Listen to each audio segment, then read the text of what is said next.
За та бүхэн ямар гэрээ? Би өнөөдөр хідэн левел бага багтаа буюу хідэн жилийн өмнө нэгэн тийм бичлэг хийсэн байгаа. Бөөмөргөл номер 2 сексийн тэнгэр гэдэг.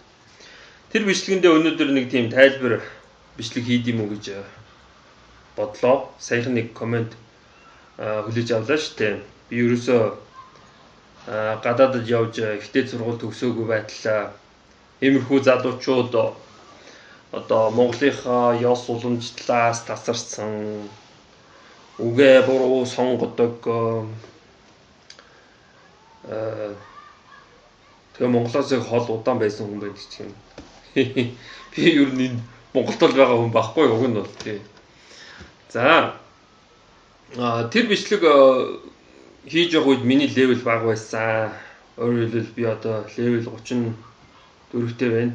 Тухайд левел хэд байсан 30 мөчтэйсэн ч юм уу тийм их. За тэгэхээр энэ удаад би тэр хүмүүсийн дургу хүргэсэн жишээ гэдэг үгийг ашиглахгүй. Тэгэхээр би ярианыхаа халуунд энэ жишээ гэдэг үгийг ахиж ашиглах нь үгүй та нар сайн хардж байгаарай. Тэгэхээр би энэ үгийг огт ахиж ашиглахгүй. Миний левел агсан учраас би өөртөө илүү итгэлтэй, илүү хүчтэй болсон байж магадгүй. За өнөөдөр бас би өөрийнхөө бичсэн Химерийн нууц төвчөө гэсэн номны энэ дээхний хэсгийг нэг ч бас нэг зураг мураг та нарт нэг үзүүлээд хий. За тэр бичлэгэн дээр нөхөр сонсогч нэг ингээд YouTube-ийн хэрэглэгч байгаа. Юу гэж ярьсан бэ гэж. Нэг 3 юмны тухай ярьсан баг. 3 юм том одоо итгэл биширлийн гэмээр тийм үг хэлсэн. Шууд ингээд хэлчихэж байгаа. Ийм байх ёстой ч гэдэг юм тийм хэлсэн. Эхнийх дээр нь юу гэж хэлсэн бэ гэхээр тэр нэг бурхан тэнгэрийг ингээд үзэхээр дис дараалал гэсэн юм байхгүй. Бөөмөргөлд тийм дис дараалал гэсэн юм байхгүй гэж ярьсан. Би бол байгаа гэж ярьсан тийм үү? Монголчууд юу гэж ярьдаг вэ гэхээр эцэг тэнгэр байгаль их гэж ярьдаг. Энэ Европоор болохоор Father Heaven, Mother Earth гэж хэлгэнэ шүү дээ. Гэтэл чинь монголчууд ингэж ярьдаггүй гэж би хэлсэн. Өөрөөр хэлбэл Диважин эцэг гэж бид нэр ярьдаггүй. Бид нэр эцэг тэнгэр гэж ярьдаг. Бид нэр тэр Юпитер буюу Ю тэнгэр, Питер эцэг тэнгэр гэж ярьдаг. Бид нэр магадгүй дэлхийн ээж гэж ярьдаг байх. Гэхдээ голцоо байгаль их гэж ярьдаг. Байгаль. Би нэг зураг тэр доор линкэнд тавьчих. Шин байдал гэж ярьж байна. Энэ шин амьдрал байхгүй юу? Тэгэхээр байгаль гэдэг бол амьдрал. Бид нар болохоор амьдралын үр дүнд бүтээсэн амьдрал бидний ээж гэсэн маягаар монгол хүн ярьдаг. За энд дис дарааллын тухай би одоо чинь давтаж ярмааргүй байна. Эхлээд тэр эцэг тэнгэр гээд байх нь бүхнийг агуулдаг тийм хий хоосон хэмжээшгүй гэж. Тэр дунд цаг хугацаа ингээд урсч байдаг. Цаг хугацаанд захирагдаад эд матер бас ингэж урсаж байдаг. Эд матер нь эргээд цаг хугацаанд нөлөөлж байдаг гэж. Тэгээ монгол хүний итгэл бишрэл байдаг тийм үү? Цаг хугацааны эзэн бол үхлийн тэнгэр эрлэг номоо хаан гэж. Тэр төргийн үеэс хойш л бидний хил соёлд ингээд байгаа үх гэдэг учраас ийм өхөр толгойтой монголчууд гэж одоо юу гэдгийг итгэж биширсээр ирсэн гэж би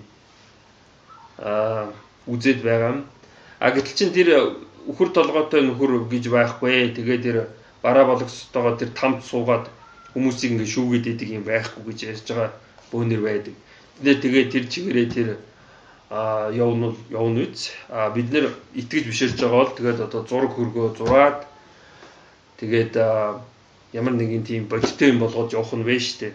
Тэгэхээр энд би бол муу юм байхгүй гэж үзээд байгаа. Ямар нэгэн гадны шашин хурж ирээл энэ бол одоо сатанизм байна. Энэ болохоор чөтгөрд мөрөж байгаа явдал юм. Энийг болох хэрэгтэй энэ гэж хүчээр шаарддаггүй юм бол бид нэр Эрлэг номын хаанд одоо мөрөгөхөд асуудал алга байна. Яг гэвэл тэр бол бүхнийг устгагч цаг хугацаа. Бүхнийг бас ялзруулагч байна. За. Тэгэхээр бурхтуудын хувьд болохоор бөө мөргөлийн бурхтууд мэдээж дис дараалал байгаа. Тийм дис дараалал байхгүй гэсэн балаа юм ярьсныхаа дараа хоёрдугаарт нь үрийн тэнгэр гэдэг нэг юм ойлголт бурхан тэнгэр байхад тэрэнд бусад бурхад тэнгэрүүд нь одоо нөлөөлдгүү гэсэн балаа юм ярьсан байна. Хүн үртэй болохын тулд эрэгтэй хүн хідэн саяар нэг үр цацдаг. Тэр секс болгонд тэр хідэн саяар нь тэр үрийн шингэнэ үрийн эстэдийн шингэнэ засчихдээ маш их золиос суулгаж ганц хоёр хүүхэд хийдэг юм шиг байгаа юм. За тэгээд үр олох тохиромжтой цаг хугацаа гэж бас байна. Тэгээ 20-30 наснд бол асуудал алга. Тэрнээс дээшээ 40-50 наснд асуудалтай бүр нас ахихаар үр хүүхэд заях нь хэцүү болдог. Тийм үлгэрч ярьдаг эртээр үед нэг эмгэн өвгөн хоёр урт удаа насалсан боловч үр заяасангүй ч гэдэг юм уу тийм. Тэгэхээр ямар нэгэн шалтгаанаас болоод үр заяахгүй байх магадaltaй. Одоо нэг төмсгийн ингээд тайраад хайчил да. Гэтэл чинь үрийн тэнгэр дуудаад яах юм бэ? Ханийн тэнгэр дуудаад яах юм? Тэр сексийн тэнгэр чинь дуудаад яах юм? Тэгэхээр энэ ханийн тэнгэр, эдийн тэнгэр, үрийн тэнгэр, сексийн тэнгэр энэ цөм нэг ойлголт. Ерөнхийдөө бол тэр хань ижил тал руугаа ханддаг зүйл. Хань ижилтэйгээ идэ хуваалцсан, тийм үү? Хань ижилтэйгээ секст нь, хань ижлээсээ хүүхэд хүснэ. Хань ижил чинь өөрөө бас тэгээд таны ханийн тэнгэр, тийм үү? За тэгэхээр тэр том одоо жишээ нэг тийм цаг хугацаа тэр үхэл гэдэг юм үрийн тэнгэрт нөлөөлөхөөс гадна нэгэн өчүүхэн одоо юу гэдгийг лус савдаг хүртлээр үрийн тэнгэрт нөлөөлдөг гэж эртнээсээ итгэсээр байгаа. Эмэгтэй хүн хаамаг уул усаар ингээд явдаггүй. Нэг хөдөө хээр авчаад хаамаагүй амтан алчих юм бол тэр лус савдаг нь хилэгнээд үр удамд чинь муугар нөлөөлнө энэ төр гэж байгаа. Гэтэл чин үрийн тэнгэр гэдэг чинь юу юм бэ гэж. Одоо бидний ойр төрөл якутуудын хувьд болохоор үрийн тэнгэр гэдэг бол нэг тийм цагаан гүү байх юм. Энэ манай халх монголчууд болохоор тэр цагаан гүүг эскигээр хийгээд ингээд тавиад байсан юм л да. Тэгтэл чинь нөгөөх нь ингээд аянда цагаан үнэг болчихсон баг. Тэгэхээр би үнэг чигээр нь байлгах дуртай. Яг үл тэр нэг үнэгэн шулам хурж ирээд хүүхдүүдийг ингээд авах гал байдаг ингээд ус мөсийн ингээд шар байна уу гэж үздэг мүздэг.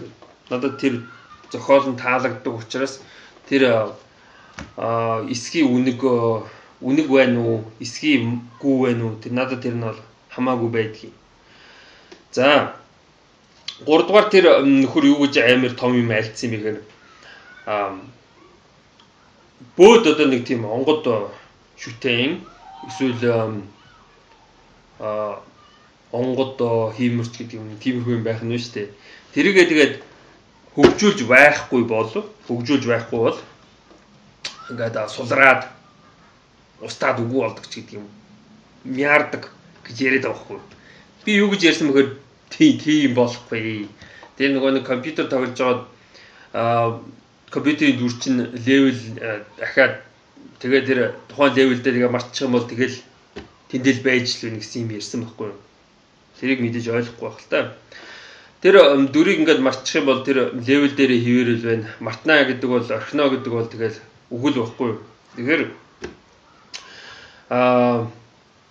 энийг юу гэж тайлбарлах вэ гэхээр энэ өөрийнх нь номоор тайлбарлахгүй бол хэцүү. Энэ онгод хиймэр гэдэг нь болохоор тэр дээр байгаа. Энэ мэдэж боловсруулах эрдэм мэдлэг энэ төр гэдэг тэр дээд хэсэгтэр. Тэгээ онгод хиймэрээс өн мөнх гэсэн рүү шилжинэ. Онгод хиймэр болохоор өн мөнхтэй холбоотой. Би тайлбарлалтаа буруу тайлбарсан байж магадгүй. Хүний нэг тийм бодлоор болохоор энэ хорвоо мөнх бос юм а. Бүх юм ингээд ялзардаг цаг хугацааны хувьд ингээд устж байдаг гэдэгтэй бодоод байх шиг байгаа. Гэтэл чинь үгүй ээ. Ерөөсө цаг хугацаанд одоо юу гэдгийг хадгалагдан үлддэг хизээж устдаггүй мөнхийн зүйл гэж байдаг. Тэр нь болохоор өнгөрсөн цаг хугацаа. Тийм учраас би одоо энэ өөрийнхөө өмнө хийсэн одоо гин жоохон залуу левел баг багтаа хийсэн бичлэгүүд устгах сонирхол байдгүй. Тэр гацаа мэдрэл одоо юу гин жоохон тэр нөгөө хэлж болохгүй үгийг ахин дахин ашигласан байж болох юм. За номных аль хуудсанд байдгийг мартсан байж тээ. Онгод хиймэр гэдэг чинь хаана нүлээ? Онгод хиймэрийн тухай ярьсан. За онгод хиймэр. Онгод хиймэр юунаас бүтдээ юм бэ гэхээр онгод бол юунаас бүтдээ юм гэхээр амин шүтэн, өвөг дээз, амьгүй шүтэн. За та энэ янз бүрийн бодол санаагаа монгол хэлээ, итгэл биширлээ өвөг дээзээс авдаг. Тэр өвөг дээз бидэнд юу гэж хэлдэггээр ажил хийвэл ам тусна гэдэг. Энэ бол үнэн. Энэ бол онгод. Энэ болохоор онгод санаа. Нэг дээр нэмэх нь 1 тэнцүү 2 энэ хизээч өөрчлөгдөхгүй. Бодит байдал дээр тулгуурсан онгод санаа бол хизээж чанараа алдахгүй, үннээ алдахгүй. Өвөг дээдээс хөгжүүлж байхгүй бол өвөг дээдс нь суларчна гэсэн тийм балаа юм ярьж болохгүй. Юу амьгүй шүтээ, юу амин шүтээ юм бэ гэж. Амин шүтэн гэхээр одоо шүтдэг багш. Тийм үү? Эцэгхээ шүтэж болно. Амьд байгаа дэрэн шүү дээ. Бас ямар нэгэн авьяас бэлэгтэй хүнийг шүтэж болно. Тэр хийж бүтээж байгаа зүйлийг биширч болно. Гэтэл чин та тэр биширж байгаа зүйлээ хөгжүүл одоо тэр авьяасны хөгжүүл тийм байхгүй шүү дээ, тий. Тэгэхгүй бол таны дээр тэр шүтээдээс онгод чинь мяар чинь гэж болохгүй, тий. Тэгэхээр энэ бид нар бас одоо тийм амьгүй шүтээнд мөргөдөг, тийм үү. Тэгээд тэр амьгүй шүтээ нь яг уу бас нэг онгодын нэг хэсэг цаг хугацааны ирэхээр одоо юу гэдгийг хуучирч байж болох юм. Тэгтэл өнгөрсөн цаг хугацаа бүхнийг одоо юу гэдгийг ингээд аваад хадгалцдаг учраас онгод бол ерөнхийдөө хүчээ алдахгүй, мохохгүй гэж одоо үзэж болно.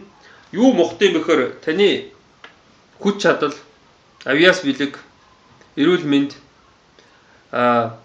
хүсэлт нь мохдог байж болох юм.